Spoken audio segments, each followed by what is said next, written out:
Sadashiva Samarambam Shankaracharya Madhyamam Asmadacharya Parintam Vande Guru Paramparam Ishvaro Guratmeti Murti Beda Vibhagne Vyomavad Vyapta Dehaya Dakshinamurtaye Namaha Sarva Vedanta Siddhanta Gocharam Tamagocharam Govindam Paramanandam Satguru Pranatosh Maha Om Shanti Shanti Shanti.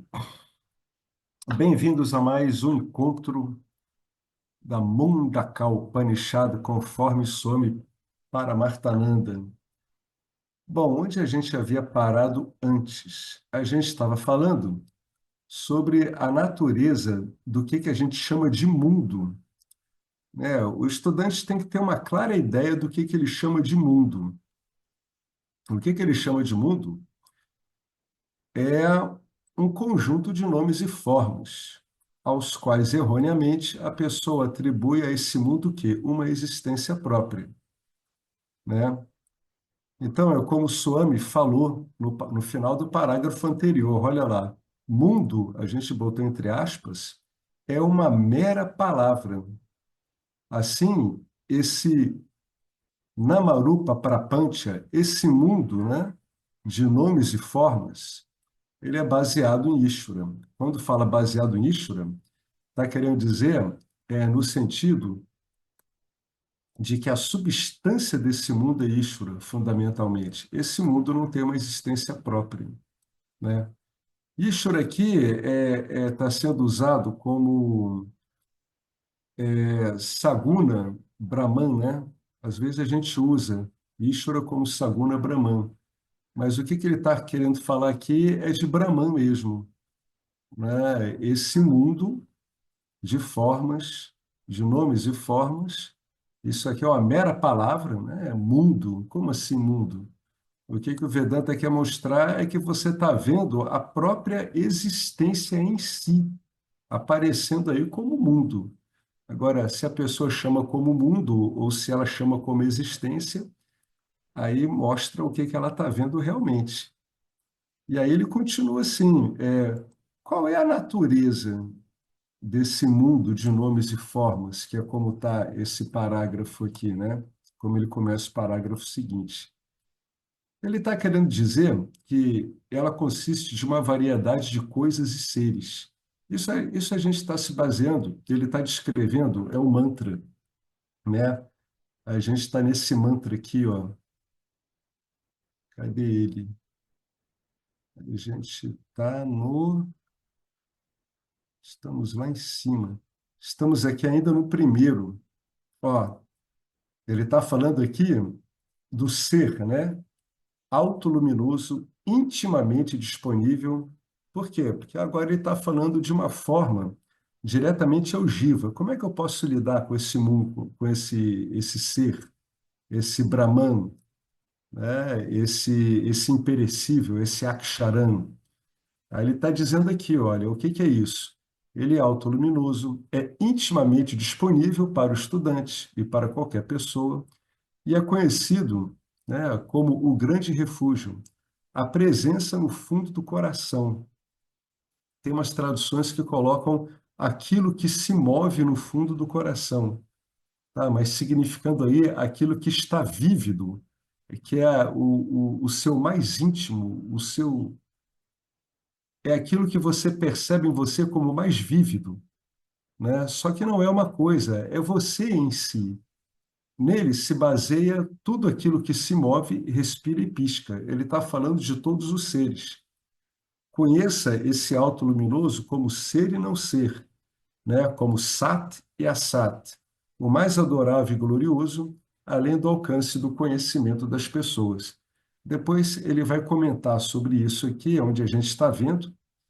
Ele tá falando, né, que ele é a base de tudo que existe, de todos esses seres que a gente enxerga as formas. Deixa eu voltar aqui para onde nós estávamos. Por isso que ele consiste aqui, ó. Ela consiste de variedades de coisas e seres. E uma amostra nesse mantra que eu acabei de ler, ela é dada, né? E é como no Vishnu Sahasranama, que faz uma descrição aqui de vários seres, né? Vocês lembram? Falava dos homens serpentes, falava dos Gandharvas, que são seres celestiais ligados à música, etc. Falava dos próprios seres humanos. Então, tal como aquele mantra anterior, né, onde o Swami fez um comentário e citou esse Vishnu Sahasranama com todos esses seres que existem, né, e cuja existência última é de Brahman, esse mantra aqui coloca uma amostra aqui também, só uma amostra, né? Então, a Upanishad dá uma amostra do que a gente chama de mundo. Como é isso? Ele vai usando as palavras etjat. Etjat significa todos os seres voadores, como pássaros, insetos, etc. Pakshyati, os que voam. Pranat, significa todos os que respiram, como Manushyaha. Que é Manushyaha? É a humanidade, somos nós, né? Nós que respiramos. E Nimissat. Nimissat significa aqueles seres vivos que têm pálpebras e que podem fechar e abrir as pálpebras. Ou seja, os que piscam. É assim que a Escritura se refere a esses seres e alguns outros que não pestanejam, né? Há alguns deles. Para eles não há pálpebra. Eles nunca podem fechar os olhos. Assim, em resumo, todas as variedades de seres vivos que vocês experimentam no planeta animal são aqui referidas, né? O mantra ele dá um apanhado muito geral. Ele apenas, na verdade, o que a gente pode deduzir do mantra é uma palavra chamada diversidade. Aí ele brincou aqui com o Animal Planet, né? Planeta Animal, estamos ocupados vendo apenas séries, né? Eu já assisti muito Planeta Animal. Portanto, temos seres vivos na Terra e debaixo dos oceanos, todos eles localizados em Ishvara. De fato, é Ishvara, com diferentes nomes e formas, é ele, todas essas coisas e seres. Aqui ele está educando a sua visão. O que eu estou vendo aqui? Eu estou vendo árvore, estou vendo seres que piscam, tudo. E o senhor me está dizendo, não, o que você está vendo é Ishvara, tá? E ele está aparecendo com esses diferentes nomes e formas. E agora ele vai falar desse Sat, Sad, Asat, tá? É Sat, Asat, só que quando junta dá esse D aqui. Ele vai pular essa expressão, Yadetajananta, nesse momento, e ir para a próxima palavra, que ele está interessado em dar o significado disso aqui. Olha só, sata sata aqui é referido como a criação visível, que é a criação tangível. O que é a criação tangível? Criação tangível é aquela que você percebe com os seus órgãos dos sentidos. E ele fala agora também, bem como a intangível, a parte invisível da criação. Shankaracharya, ele ao comentar nessa escritura, ele usa essa palavra aqui, ó, murta e amurta. Aqui mesmo, veja, você está sentado aqui. Você tem o componente visível e você tem o componente invisível. Qual a parte de você que é visível? É a parte do corpo. Isso é óbvio. Que parte, infelizmente, o Swami está dizendo, não é visível? A sua mente eu não posso ver. Eu só posso, então, apenas esperar e rezar para que a sua mente esteja aqui, né? O professor sempre preocupado aonde está a mente dos alunos, porque isso aqui é uma instrução orientada para a mente. Aqui está trabalhando unicamente a mente. A mente dele está aqui ou não? Se fosse uma instrução orientada para um corpo, como é Hatha Yoga, o professor saberia se o aluno está prestando atenção. Ele vai lá e faz a posição. Aí o professor, bom, pelo menos prestando atenção no modelo aqui dessa posição física ele está. Agora eu estou falando com a mente dele. Ela está aqui? Aí ele diz, infelizmente eu não posso ver isso, né? Eu torço para que a sua mente esteja aqui. Portanto, a mente é o Sukshma Prapancha, ela é o mundo sutil. O corpo é o Stula Prapancha, que é o mundo denso, o mundo grosseiro. Todos esses Stula e Sukshma, né? Todas essas densidades e sutilezas, todos eles são Ishvara. Ishvara é o quê? É apenas Ishvara com Nama Rupa, é apenas Ishvara com nome e forma. Aí a pessoa pergunta, Pô, mas a mente tem nome? Tudo bem, ela tem um nome, mas qual é a forma dela? Ah, a forma da mente vai aparecer como memória, vai aparecer como emoções, vai aparecer como sensações, vai aparecer como pensamentos sutis, como pensamentos mais densos, né? Então, mesmo o Sukshma, né? Quando a gente fala da mente, da atividade da mente, com todas essas variações, a gente está falando das formas dela, né? E que é Varisthan. Varisthan significa a maior coisa no universo, porque só essa maior coisa do universo, que não é uma coisa, né? Não é uma coisa, é um modo de falar, porque a gente está acostumado a nomear objetos, né? Então, o que é Ishvara? Ishvara é a maior coisa do universo, mas não é uma coisa. Então, uma vez eu já falei para vocês, eu cruzei com uma camisa andando pela rua, né? Claro, uma pessoa vestindo a camisa, e estava escrito uma coisa assim: a melhor coisa do mundo não é uma coisa, né? É isso aqui, é o grande, né? Varistham, a maior coisa do universo. Porque só Ishvara é Ekam, é o único, é Saram, é a essência de tudo, é Nityam, ele não perece, ele é permanente. E ele é Satyam, ele é a verdade, ele é a verdade única. Aquilo cuja existência não depende de absolutamente nada. É nesse termo que o Vedanta fala de verdade. O que é verdade? É aquilo que não depende de nada para ser o que é, né? Tudo aqui que está descrito depende de Ishvara, mas Ishvara não depende de nada disso. Essa é a única coisa valiosa na criação, né? É a única coisa que não faz parte da criação, mas que você pode ver a criação como ela. Então, você vai educar sua mente para olhar essa criação toda e enxergar nisso diferentes, né, namarupas de Ishvara. Esse é o modo valioso de você olhar para a criação.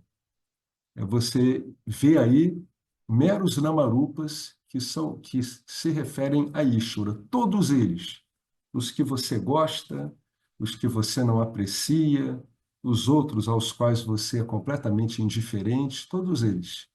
É um bom exercício aí de desapego, né? Não importa o que você acha do que você está olhando, é um Namarupa e é Ishvara aparecendo ali como isso. Seja agradável ou desagradável, você aprende a olhar além dos seus condicionamentos. Não importa se eu estou olhando, por exemplo, vamos pegar um exemplo pesado aqui, os restos, os restos do metabolismo humano no meio da rua, também tá lá, né? É para a pessoa olhar tudo, aprender a olhar tudo sem asco. Vocês lembram no Bhagavad Gita que Krishna dizia que nada o detém, nada causa a ele repulsa. Pois é, isso é vocês.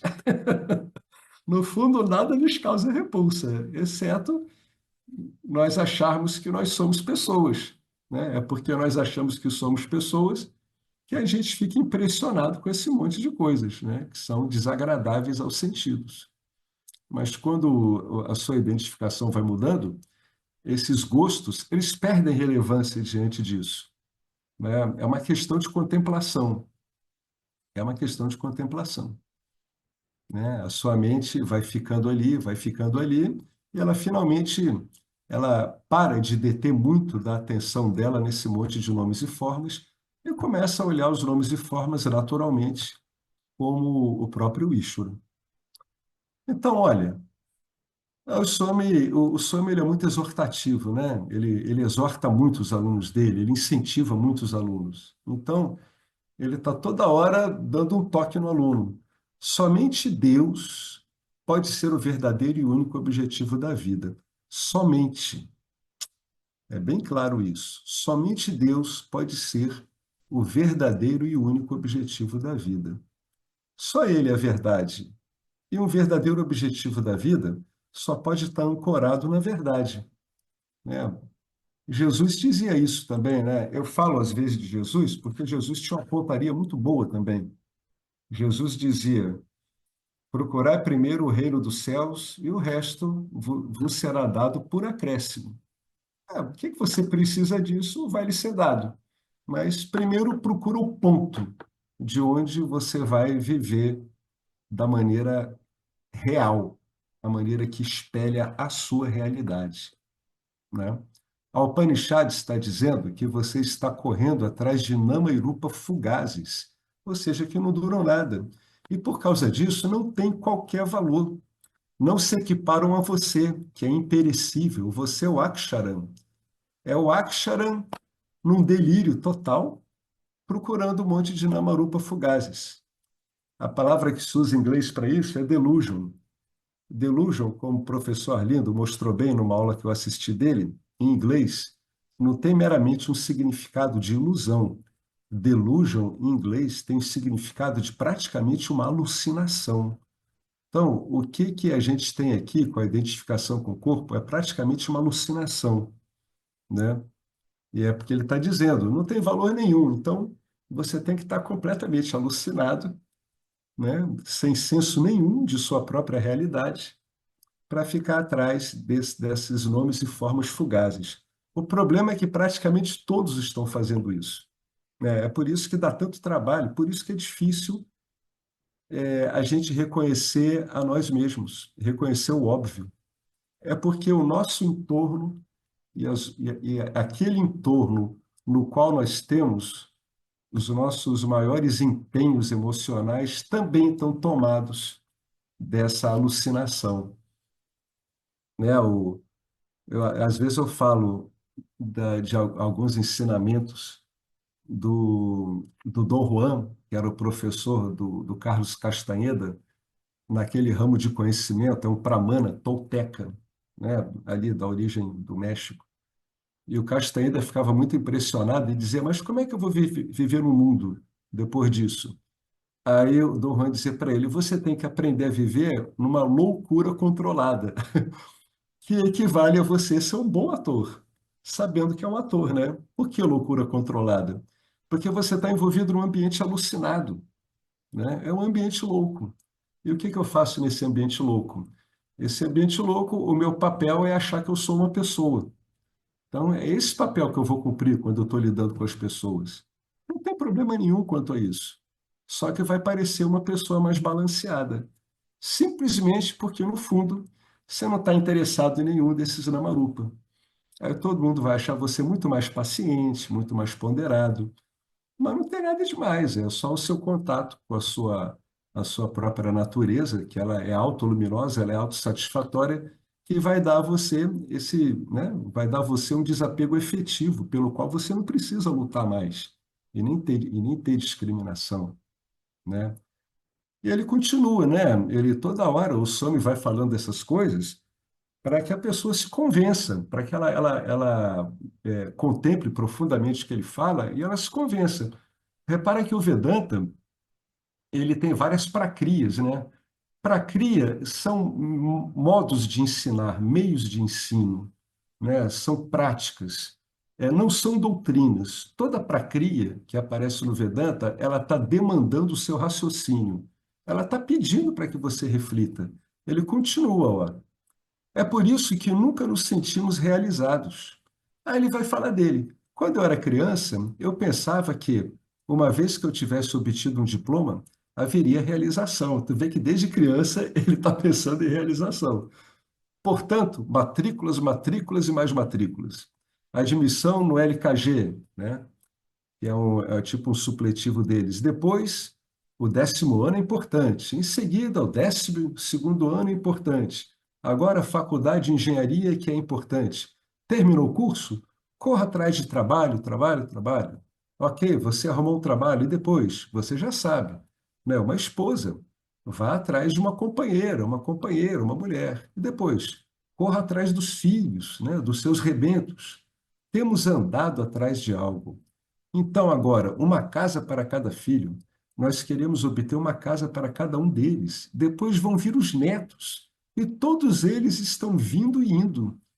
Mas tudo isso aí, pois é por isso que o Vedanta, poucas pessoas se interessam em ouvir, né? Mas tudo isso, na verdade, não vale nada. Isso é muito incômodo ouvir isso para muitas pessoas, mas tudo isso não vale nada, tudo isso não tem realidade em si. E a maior prova que não tem realidade em si é que é tudo fugaz. Eu tenho um casal amigo meu, que tem três filhos homens. Todos os três saíram de casa em um ano. Aí a esposa chega para o meu amigo e diz assim: Puxa vida, toda vez que eu vejo essa mesa vazia, na hora do lanche da tarde, eu fico pensando como é que é a vida, né? Agora só sou eu e você. Claro que eles vêm aqui, mas nenhum deles está mais aqui. Aí ele dizendo para ela, né? Ele é muito calmo, ele diz, pois é, mas a gente sempre soube que isso ia ocorrer. E ainda bem que isso ocorreu, quer dizer que a gente criou eles bem, né? Todos já saíram, todos já foram se arrumando pela vida, né? Então, é isso que ele está querendo dizer. Tudo isso não vale nada, né? Não adianta você ficar apostando as fichas em tudo isso, achando que isso vai ficar com você o tempo todo. Em última análise, a palavra para isso aqui é identificação. Não adianta os pais permanecerem identificados com os filhos, identificados com o lugar que moram. Tudo isso são identificações, né? Eu me lembro que quando o meu irmão saiu de casa, a minha mãe ficava sentada na cama dele chorando. Tadinha, né? Mas era o apego que ela tinha a ele, né? Mas dava pena. E ele foi trabalhar em Mato Grosso, ele foi para um estado bastante distante daqui, né? Então ele aparecia muito pouco, né? Depois ele veio vindo mais para perto, mas no começo para ela foi um choque. Ela tinha uma identificação grande. Por isso que ele falou aqui, tudo está vindo e indo. Ó, veio e foi, ou então veio e é visto que vai, em si não tem realidade. Por isso que ele diz, não tem valor real. É por isso que, mesmo depois de cumprirmos todos esses objetivos, há uma espécie de incompletude. Por isso que nós estamos no Vedanta, porque todos nós encontramos essa incompletude. Você cumpre tudo que você quer, é aqui que as pessoas dizem, puxa, esse vazio continua. A autoadequação nunca vem, porque temos estado atrás desse Namarupa Karya Prapancha, esse mundo de efeitos que aparecem como nome e forma. A gente está atrás dos efeitos, mas nós, em si, nós não somos um efeito, né? Nós somos a causa. Essa é a parte mais difícil. Uma pessoa chega no Vedanta, ela se identifica com o corpo e com a mente. E ela está vindo por causa de uma impressão de incompletude em geral. Então, o que que a gente pode dizer quando a gente chega no Vedanta? Que nós temos uma visão meio miserável de nós mesmos. Isso é o mais difícil do Vedanta, é dizer que você não é esse jiva miserável. Você é aquilo que causou isso. Você é a causa, a ilimitada causa. Por isso que o Vedanta faz um trabalho tão grande de discriminação, de abordagem de vários ângulos, vários Upanishads, cada um deles contém várias prakriyas. É para a pessoa ir penetrando essa couraça de ideias que ela tem sobre ela, conceitos, e vendo claramente que eles não têm fundamento em si, né? Isso é apelado para o raciocínio, para o discernimento, né? O que diz a Upanishad? A Upanishad diz que esse mundo de efeito, esse mundo que é um efeito, Karya Prapancha, nunca pode ser um fim em si mesmo. Deve ser usado como um meio para se chegar a Karana Ishvara, né? Para o Ishvara, a causa de tudo. Karana. Somente Deus pode ser o verdadeiro e único objetivo da vida. Até que se descubra este fato, a vida é tatear na escuridão. Só quando compreendermos que Deus é o único e verdadeiro objetivo da vida é que haverá essa expressão que eu procurei e não encontrei, né? Deve ser de alguma escritura, talvez esteja até em algum Purana, né, da tradição védica. Às vezes a gente coloca no buscador e ele encontra. Esse aqui, infelizmente, eu não encontrei. Se alguém encontrar, eu procurei, não encontrei. Encontrei algumas palavras, tudo, mas não consegui fazer um sentido aqui. Bom, é o objetivo maior da vida. E ele dá o exemplo o quê? Daquele doce do puri, né? É um doce que se faz no óleo. Quando o puri está no óleo, ele irá se expandir gradualmente. E enquanto ele faz isso, ele fica em movimento. Por isso que ele diz que o puri, nesse momento, ele é um sansari. O que que faz o sansari? Ele está sempre em movimento, né? Sempre em movimento. Tem escrituras que descrevem os seres humanos como aqueles que nunca têm sossego, né? Aqueles que estão sempre em movimento, estão sempre incansavelmente em movimento. Mas quando esse puri cresce, tá fazendo, ele dá aquela caminhada na panela fervente, né? A gente já viu isso com algumas frituras. Mas quando ele cresce, ele fica o quê? Shantan, né? Sivan, Shivan, Purnaha. Ele fica tranquilo, fica auspicioso e pleno, né? Não precisa acontecer mais nada com esse doce. Logo, nada de andar por aí a mesmo, né? Estabeleça o seu foco. A forma abreviada de Purnatuam, plenitude, é a característica de ser pleno, é puri. Portanto, que vocês se tornem verdadeiros puris, maduros, né? Purnamataha, Purnamitam. E isso é possível apenas quando se chega ao Karanam, a causa. E quem é que diz isso? A Upanishad, né? A Upanishad, que é o nosso meio de conhecimento fundamental, né? É a principal base do Vedanta é a Upanishad. E o Vedanta é o quê? É um meio de conhecimento. E é um meio de conhecimento primário. A gente está seguindo aqui uma escritura. Claro que a gente coloca ela sob o escrutínio do raciocínio, da nossa avaliação do dia a dia, a gente compara. Mas é a nossa fonte primária. A nossa fonte primária não são os nossos sentidos, né? O mundo mundano, né? As pessoas que têm uma mente mundana, elas se baseiam nos sentidos. Nós não, nós estamos nos baseando numa revelação, tá? E Varenyan Varishtham. Varenyan Varishtham é o que está ali no verso também, significa esse é o maior objetivo. Varenyan é o que vale a pena procurar na vida, é o que é desejável procurar na vida. É o que quer dizer essas palavras, né? Alguém quer colocar alguma coisa? Vocês veem que o Swami o tempo todo ele está exortando o estudante. Por que que ele exorta o estudante? Porque no nosso dia a dia, a gente tem um sem número de ocasiões, oportunidades para dispersar o foco. A gente sabe disso. Não é assim que ocorre? É um sem número. É uma mera conversa com o seu vizinho, você tem tudo para dispersar o foco ali, né? Você pode conversar com o seu vizinho olhando para ele e dizendo assim, caramba, é Ishvara também. Você vai ouvindo. Na verdade, para a gente acompanhar uma conversa mundana, a gente não precisa de tanta atenção assim.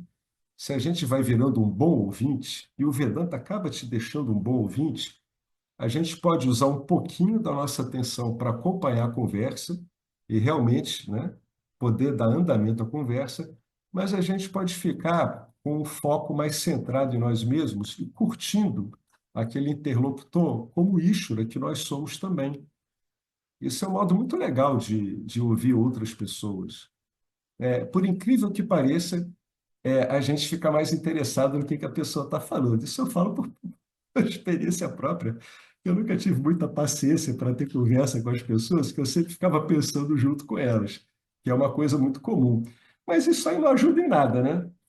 Mas à medida que a identidade verdadeira vai ficando mais clara, você vai ficando um excelente ouvinte. Né? Você está ouvindo Ishvara, pode estar delirando, mas é Ishvara. Qual o problema? Não é? Tá numa configuração delirante, mas é o próprio Ishvara. E muitas vezes essa configuração delirante dá coisas muito bacanas, dá peças de teatro, dá um belo pensamento científico, né? Dá poemas, tem muita coisa muito bacana nisso tudo, né? No final das contas, você quer saber quando é que o Vedanta está funcionando em você? Tem vários sintomas. Um deles é que a sua mente vai ficando incapaz de julgar. né? Não é que ela entenda que julgar é feio, não. É porque ela vê que ela não tem rudimento, ela não tem estrutura para julgar. Em última instância, uma mente que vai sendo treinada pelo Vedanta, ela repara que o julgamento, ele não importa. É mais interessante você olhar uma pessoa na rua pela existência, pelo ser que ela é, por Ishvara que ela é, do que por toda a história dela até agora. Vai por mim, é assim, vale muito mais a pena. Ali você está vendo a pessoa de verdade. Se a gente estiver olhando para uma pessoa e vendo um monte de outras coisas que não são essas, e estiver dando importância para elas, o que que a gente está fazendo? A gente está dando atenção ao irreal, né?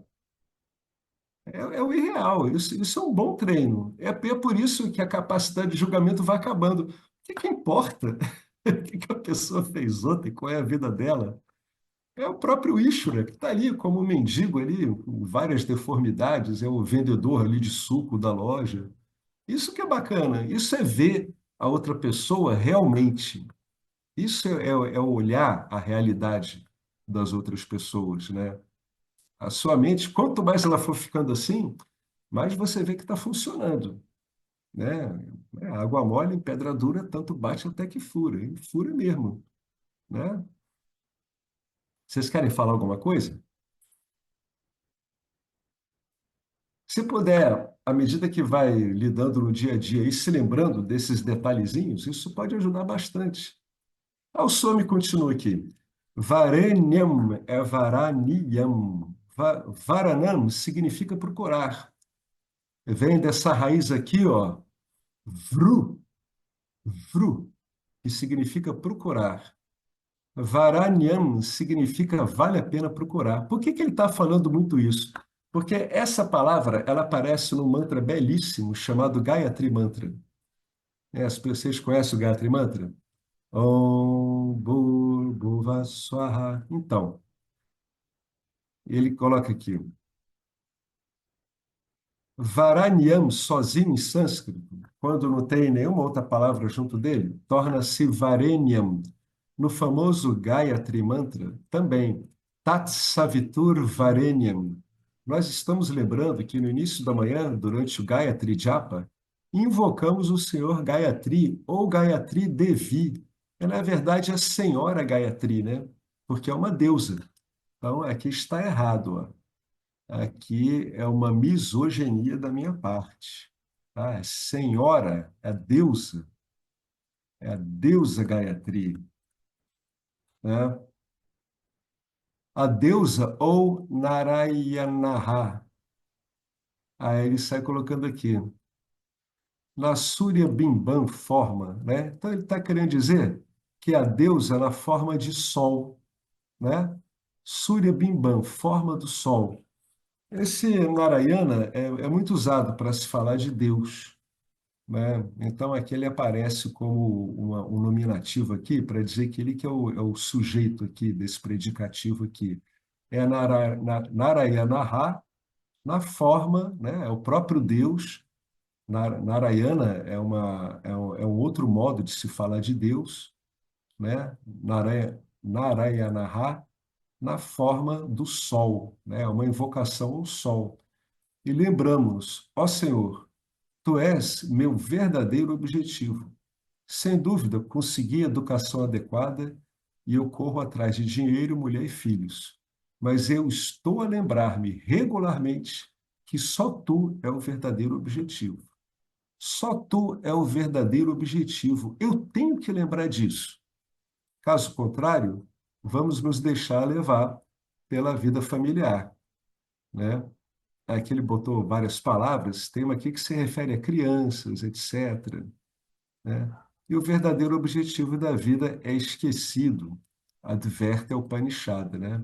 Então, Varenyam, esse é o verdadeiro objetivo, aquele que é o mais adorável, aquele que é o que você mais deseja, né? Aquilo pelo qual vale a pena procurar.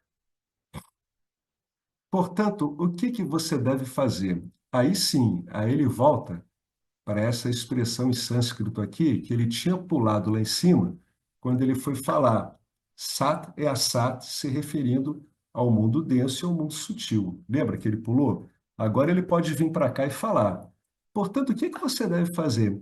Yad etat janata, que você possa conhecer esse Deus. A única coisa real e de valor na criação. Que você conheça esse Karanishvaraha.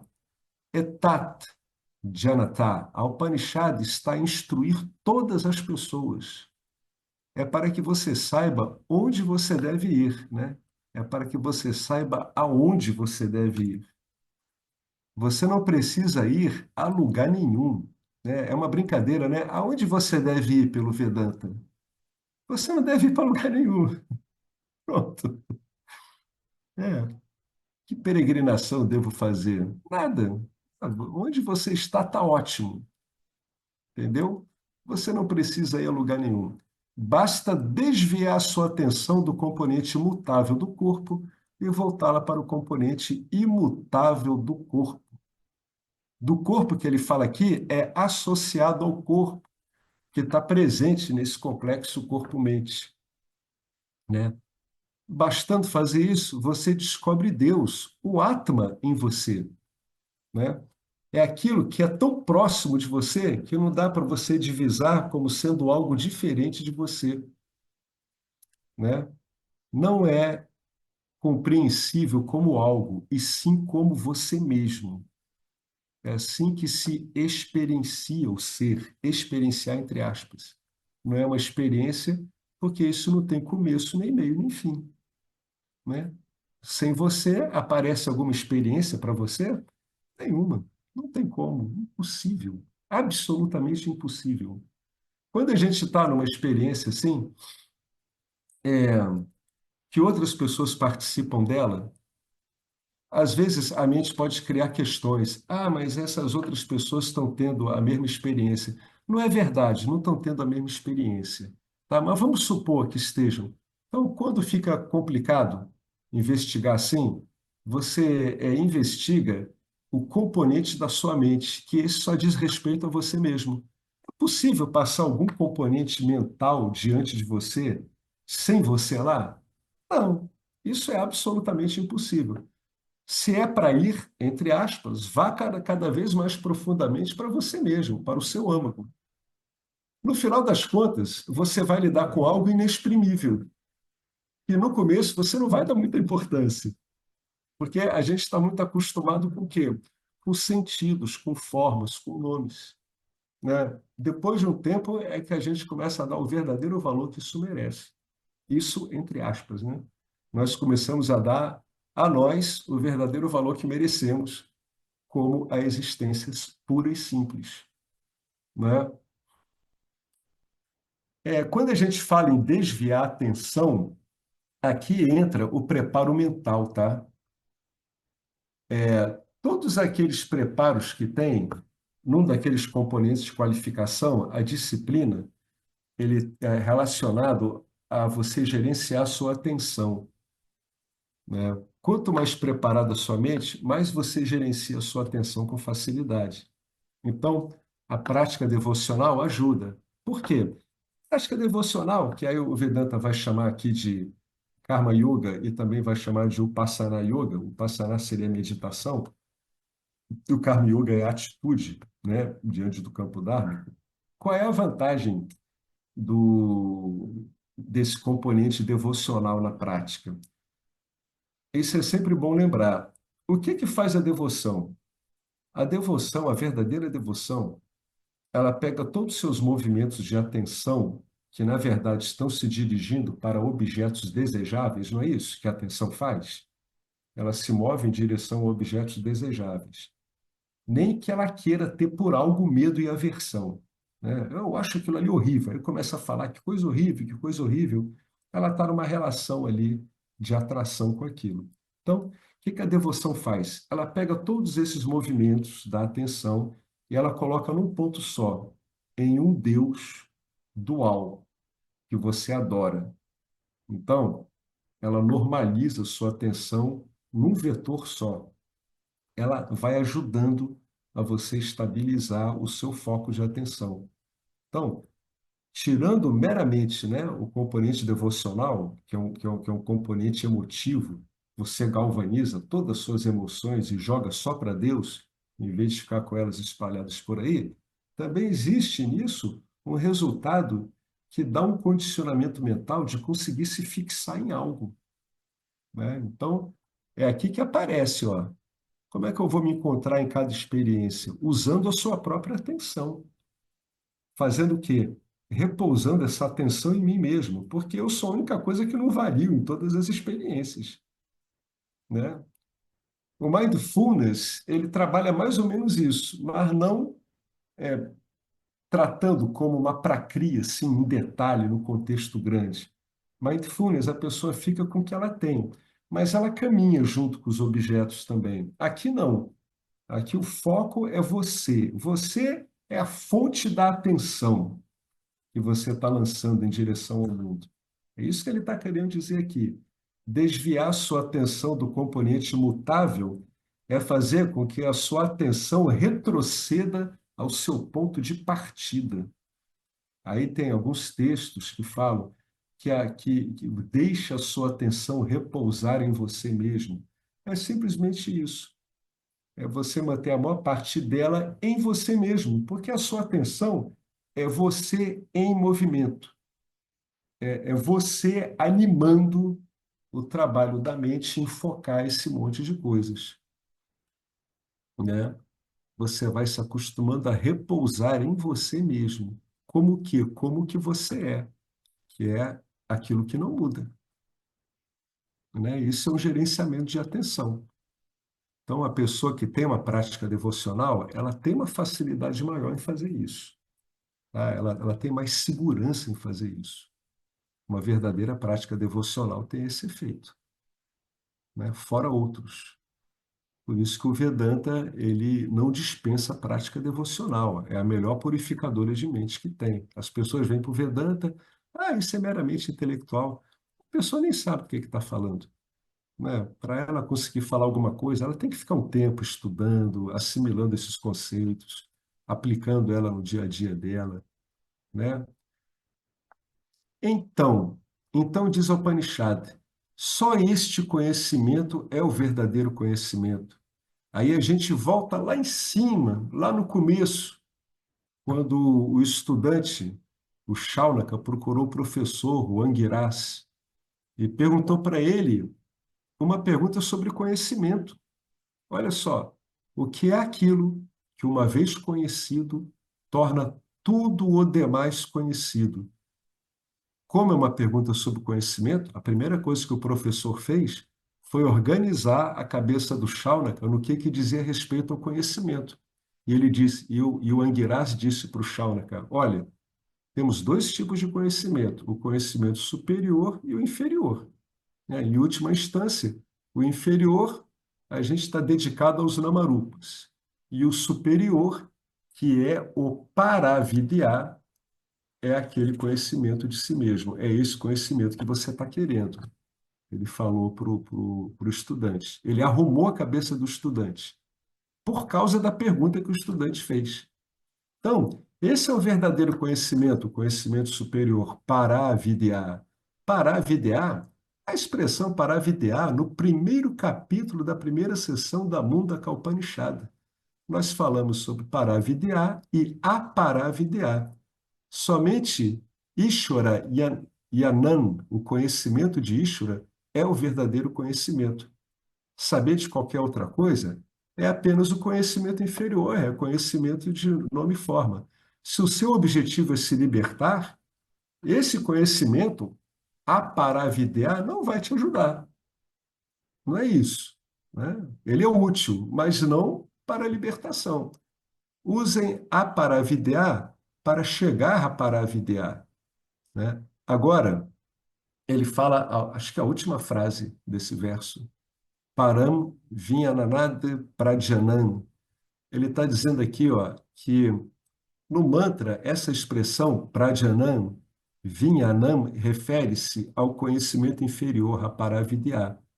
Todas as outras ciências comuns conhecidas pelas pessoas da vida mundana, quer se trate de física, química, matemática, economia, astrologia ou astronomia, são chamadas é, é, desse conhecimento, né?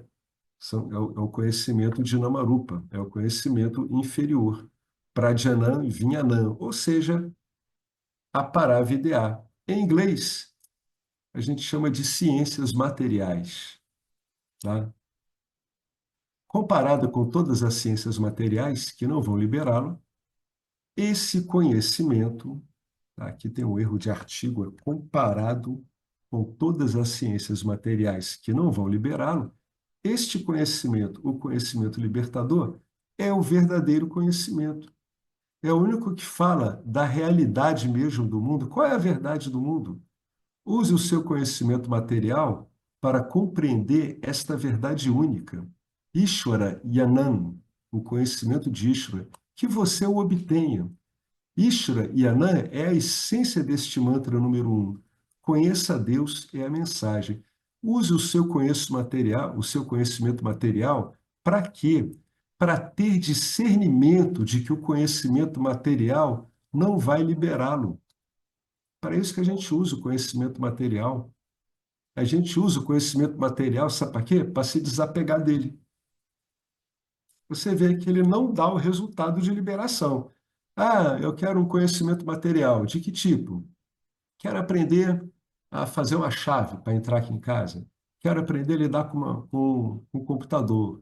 Quero aprender a tocar um instrumento. Mas isso vai me libertar? Não. Não. Vou aprender a tocar um instrumento. Isso vai me libertar? Não. Nenhum conhecimento material vai te liberar, né? Use o seu conhecimento material para que você, através do discernimento, se desapegue dele e se concentre apenas no conhecimento da verdade. Então, qual é a essência do mantra número um? Conheça a Deus é a mensagem, né? O mantra número um. Isso aqui que é essa que é a mensagem. Tudo que está ali naquele mantra se resume a isso. Tá vendo? Olha só ele falando. O apelo do mantra é para que esse alto luminoso seja conhecido. Olha só, alto luminoso, ele está falando de você, intimamente disponível. Está disponível para você. É a coisa mais disponível que tem. É conhecido como grande refúgio. A presença no fundo do coração. Nele se baseia tudo que se move, respira e pisca. Conheça-o como ser, como a parte da criação, né, sujeita à percepção, e não ser a parte sutil, o mais adorável, o desejável, aquilo que vale a pena, o glorioso, aquilo pelo qual vale a pena você dedicar seus esforços, que está além do alcance do conhecimento das pessoas, tá? Tá além do alcance do conhecimento das pessoas, é aquilo que ele usou ali embaixo, ao aparavidear. O conhecimento em geral que as pessoas têm é esse aparavidear. Agora, qualquer pessoa, se ela tiver interesse em ir em direção ao paravidear, que é o conhecimento superior, isso se mostra disponível através do Vedanta, né? Nesse caso aqui, o meio de conhecimento do Vedanta. Então, qual é a mensagem desse mantra aqui? Conheçam-o. Ele está intimamente disponível. Agora, não fique achando que ele é como o conhecimento comum que você teve até agora. Não fique achando isso, porque pura e simplesmente não é, né? Esse que é o recado, né? Conheçam, ele é íntimo seu. Na verdade, é o que há de mais íntimo, é você mesmo, né? Então, agora a gente começa o segundo mantra dessa segunda sessão. Como é que fala esse mantra? Ele vai falar uma palavra aqui que a gente vai falar dela. O que ela quer dizer na minha experiência diária?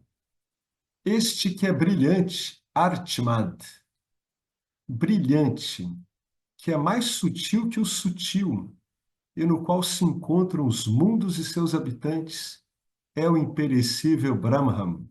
Ele é o prana, a fala, a mente. Só ele é a realidade, o eterno. É aquilo a ser atingido. Atinja-o, ó adorável estudante, ó amado estudante. Brilhante, onde é que você encontra esse brilhante no seu dia a dia?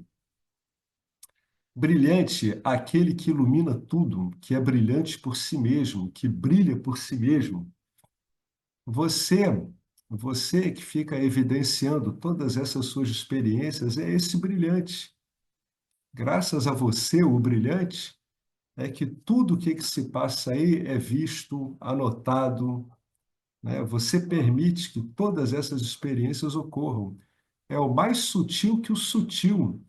É tão mais sutil que o sutil que só pode ser você mesmo. Indefinível, né? É assim que a gente se vê aí. É brilhante, autoluminoso, é a mesma coisa. Eu sou autoluminoso? Se você não é autoluminoso, eu não posso nem fazer essa pergunta, né? Eu não consigo questionar a origem da pergunta, porque senão a pergunta não existe. Isso é uma brincadeira filosófica muito usada. Aquilo que eu já comentei, né? O negador pode negar tudo, menos ele mesmo, porque aí não tem negação nenhuma. Então, é o autoluminoso, né? É aquele cuja existência é inquestionável. Tudo do qual ele fala é questionável, exceto ele mesmo. Mesmo que ele bote ele em dúvida, será que eu existo? Aí vem aquela pergunta. Isso não é uma pergunta se você não existisse.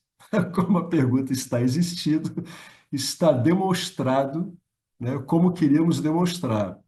Você não tem como negar a si mesmo. Aquilo que não tem como negar a si mesmo, que não depende de nada, é o autoluminoso. É aquele que você encontra em todas as suas experiências como você mesmo. Esses são os paralelos que você pode ir fazendo. O que o senhor me fala? É a mesma mensagem, né? Encontre Deus sendo importante, né? A mesma mensagem sendo importante está sendo apresentada numa linguagem diferente, também nesse mantra. A essência é: voltem a sua atenção para a consciência em vocês, a consciência imutável em vocês. A gente já viu que ela é imutável mesmo. Esse é o primeiro passo. Primeiro, tá? A pessoa fica aí.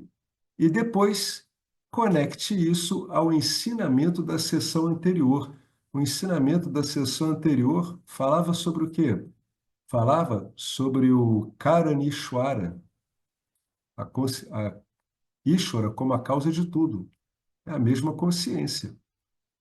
Somente esta consciência é a verdade última por detrás de todo o universo. Só tem ela é única. Lembram que ela é Ekam? É única. Somente Chaitanyam é Ishvara. Somente a consciência é Ishvara. Esta é a verdade que Shankaracharya deixou em muitos dos seus shlokas de preces, que nos são ensinados como somos crianças. Mas nós não sabemos o significado quando a gente é criança e quando não se aprofunda, né? E a gente também não sabe a profundidade da mensagem. E esses shlokas são ensinados a nós quando nos tornamos a geração mais velha, aquela que vai ter condição de entender. Há um belo shloka que ele canta isso aqui, né? Sidrupi Paradevata Bhagavati Shri Raja Rajeshwari. Isso aqui é muito bonito, viu? Eu aconselho vocês procurarem no YouTube e ouvirem. É muito, mas muito, muito bonita a entonação desse verso. Esse verso quer dizer, esse poeminha devocional, né? É composto de 8 versos escritos por Shankaracharya.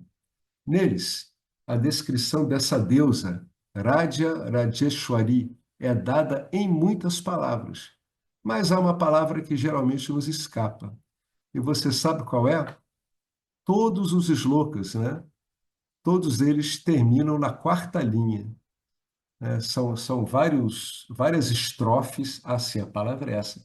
São várias estrofes, 8 estrofes, e o quarto verso de cada estrofe é exatamente esse aqui. Sidrupi Paradevata Bhagavati. Não imagine a Devi, a deusa, com um nome e uma forma. Tá? É o que está escrito aqui.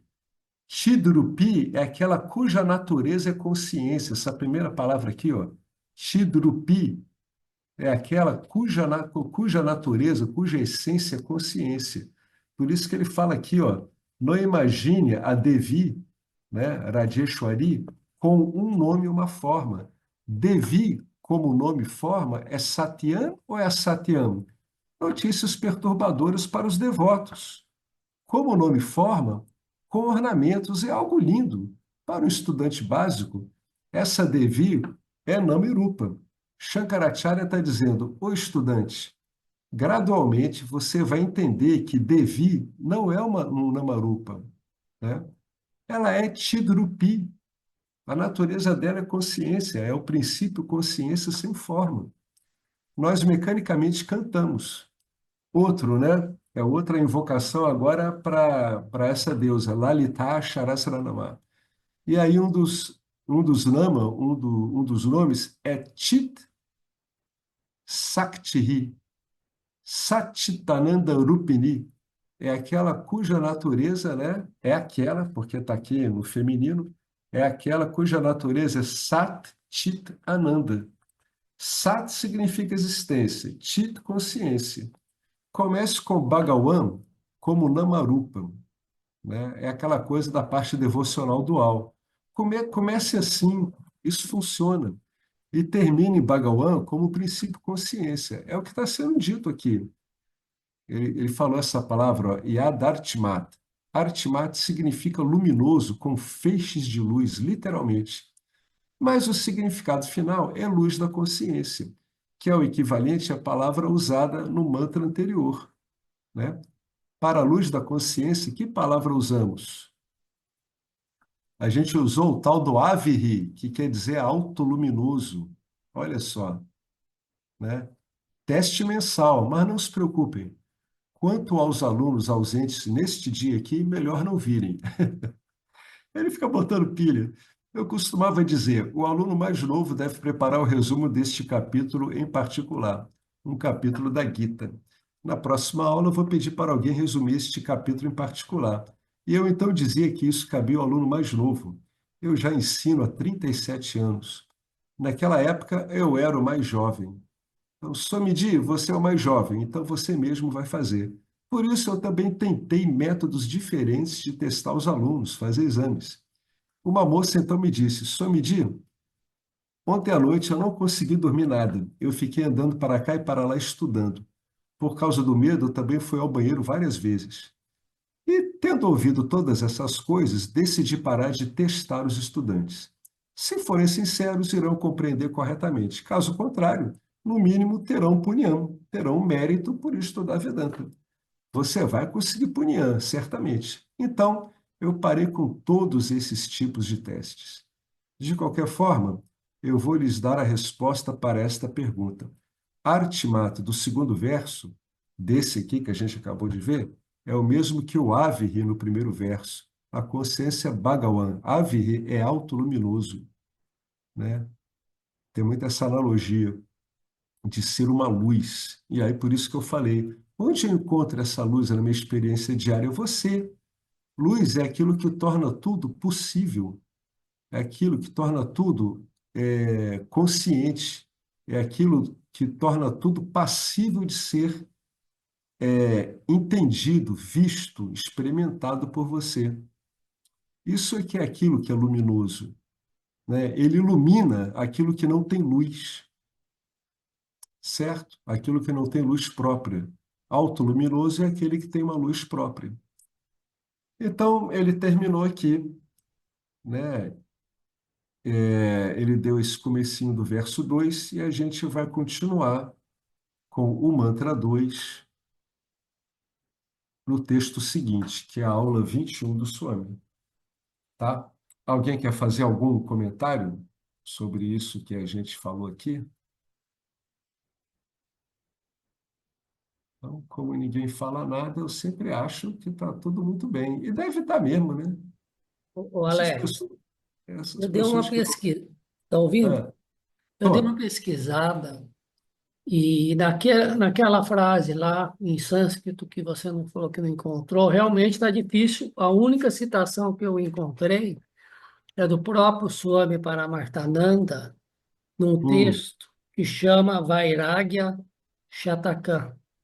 Ah, Vairagya E Shatakan. aí eu consegui baixar o texto, então tem um parágrafo que ele vem falando em inglês, aí ele cita essa expressão, essa frase. E aí Ótimo. eu vou te enviar, aí você vê se tem a ver com a. Te ajuda, porque você falou já tinha conseguido traduzir uma parte, talvez, mas estava meio Uhum. sentido. Então, eu vou ver se de repente pode te servir isso daí. Você entendeu? Tá. Pô, maravilha. Olha o que que eu tenho aqui. O próprio. É de quem que é? Mas não é Ele é é, por ele, não.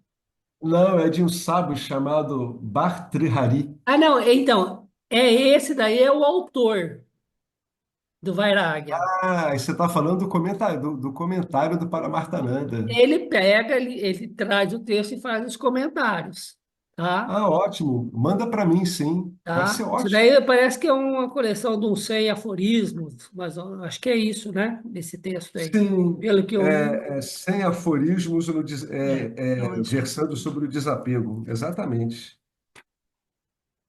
É, Versando sobre renúncia.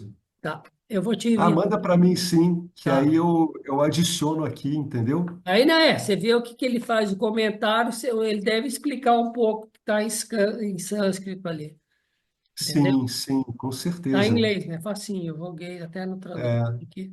Pô, que Mas ótimo, é hein, Marcelo? interessante Pô, até obrigado. os Você comentários que encontrou o faz. quê? Você encontrou pelo Google mesmo? O que que você É, usou? joguei. Aí tem aquele Scribd, né? Parece que é assim, mas aí você tem que Ah, baixar o negócio lá. Eu não entrei, mas eu vi que mencionava e conheci. Aí eu fui no próprio Swami Paramarthamanda e baixei, fiz o download. e viu que era isso aí mesmo. É, eu vou te enviar. Ah, tá, eu vi aqui. Yastu Atmarate Reuashyata Atma Triptashya Manavaha. Nossa Senhora. Tomara que ele explique o que que é isso, vai ficar mais fácil. Os comentários são bons. Ah, Certamente deve ter a ver com o que está ali em sânscrito. com certeza. Maravilha, Marcelo. Pô, obrigado, hein, cara. Marcelo é onipresente, né, cara? O cara é onisciente, ele acaba descobrindo tudo. Quer ver o que ele fala aqui? Já é o próprio auto-luminoso, ciente de si Ó, aí. onde Sabe existe tudo. sabedoria, a velhice se torna a idade mais agradável, porque é o momento Olha. ideal para Nididhyasa, pois ninguém irá perturbar. Aí ele fala a frase, tá, em sânscrito, aí ele Uhum. complementa: para um homem sábio, os outros que não falam se tornam vantajosos. Para uma pessoa ignorante, o fato de os outros não falarem torna-se rejeição ou isolamento. Perfeito, né? Tá? Perfeito. Essa frase em sânscrito está dentro disso que eu li aí, agora em português. Tá, perfeito, cara. Maravilha. Tá? E Maravilha. até é Manda. interessante que ele conclui: para um homem sábio, os outros que não falam se tornam vantajosos. É ótimo. Para uma pessoa Ótimo. ignorante, o fato de os outros não falarem torna-se rejeição ou isolamento. É o mimimi, né? É o mimimi. Estou rejeitado, estou isolado. Aí o sábio, oba, eu vou ficar aqui É, contemplando aí. aí é bom, Que né? bom, É que isso. bom, que Passante, beleza. passante. Tá joia? Show, Marcelo. Muito bom, muito obrigado. Tá joia. Então, vamos lá. Om Purnamada Purnamidam Purnat Purnamudachyate Purnasya Purnamadaya Purnameva Vasishate Om Shanti Shanti Shanti Harihi Om Shri Guru Bhyo Namaha Harihi Om. Gratidão ao Dakshinamurti, aos Vedas, ao Vedanta e a esse conhecimento que chegou a nós. E gratidão a nós conseguirmos ouvir isso e compreender. Graças a Deus. Né? Não vai ficar achando que essa vontade de entender isso dessa função arranca, né, o ego, porque não tem como ser, né? Né? Isso aí é uma graça, é graça. Isso é graça, entender isso aqui é graça, né? Falou, gente. Em pé. Olá, queria trazer aqui para vocês o quanto eu tenho me beneficiado dos ensinamentos do Vedanta. Esses ensinamentos do Vedanta, eles mudaram a minha vida, o meu estilo de vida, né? A partir de uma compreensão sobre Jagata, o mundo, sobre essa pura inteligência, Ishvara, sobre o Jiva, né? A mente, o funcionamento, sobre a aplicação do Karma Yoga diariamente na vida, o quanto isso beneficia a purificação da mente, né? Para poder daí acessar aquilo que é mais valioso. Aliás, eu diria sem valor estimável, inestimável, né? Uma riqueza profunda, que é a compreensão sobre os ensinamentos de Satya, a consciência, a existência ilimitada que sou. Bom, eu sou uma aluna de Vedanta, desse grupo, Vedanta Brasil, que iniciei a jornada, estou no começo da jornada, mas essa jornada seria impossível sem o apoio diário de um professor qualificado, o professor Arlindo Nagar, nosso professor, que dedica a sua vida, que dedica as batidas do seu coração exclusivamente para o ensino do Vedanta. Ele gosta de usar a frase o coração que se doa recebe. Então ele é esse coração que doa. E aí a minha pergunta e o meu convite é: e você? Tem se beneficiado também dos ensinamentos, da compreensão, da clareza desses ensinamentos que são trazidos para nós? Sim? Se sim, o coração que doa recebe.